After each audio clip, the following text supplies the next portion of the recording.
তো আমি এখন যাচ্ছি হচ্ছে বাজারে, কারণ কয়েকটা জিনিস কিনতে হবে নাচের। তো এই যে মাও রেডি আর পাপা হচ্ছে আমাদেরকে নিয়ে যাবে। ফার্স্টে এই দোকানে এসে হচ্ছে আমি লাইনার নিলাম, কারণ আইলাইনার আমার কাছে নাই, শেষ হয়ে গিয়েছিলো। পরে এখান থেকে কয়েকটা জড়ি এসব নিলাম ফুল নেওয়ার পর। তারপর এই জড়ির দোকানটাতে এলাম, কারণ আমার কোমর বন্ধনীটা হচ্ছে একটু চিকন ছিল, তো দেখি জড়ি দিয়ে কিছু মোটা বানানো যায় কিনা। পরে অনেক কিছু কিনে হচ্ছে এই যে বাড়িতে আসলাম। আর এইদিকে মিষ্টি দেখেই তো চিল্লানো শুরু, কোথায় গেছিলা তোমরা। আর এই দেখো কত কিছু এনেছি, একেবারে সব টাকা শেষ, একদম আমি গরিব হয়ে গেছি।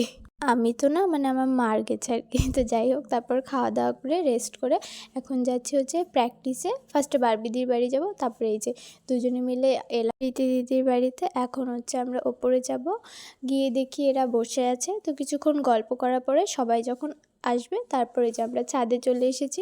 এখানে হচ্ছে প্র্যাকটিস হবে, যেহেতু এরিয়াটা একটু বড়।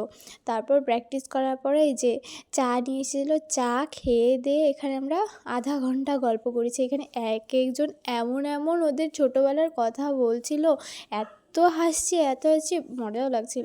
তো যাই হোক, তারপর ডান্স প্র্যাকটিস করে পাপা আমাকে নিয়ে এলো বাড়িতে। তো আজকে ভিডিওটা এই পর্যন্তই, সবাইকে টাটা।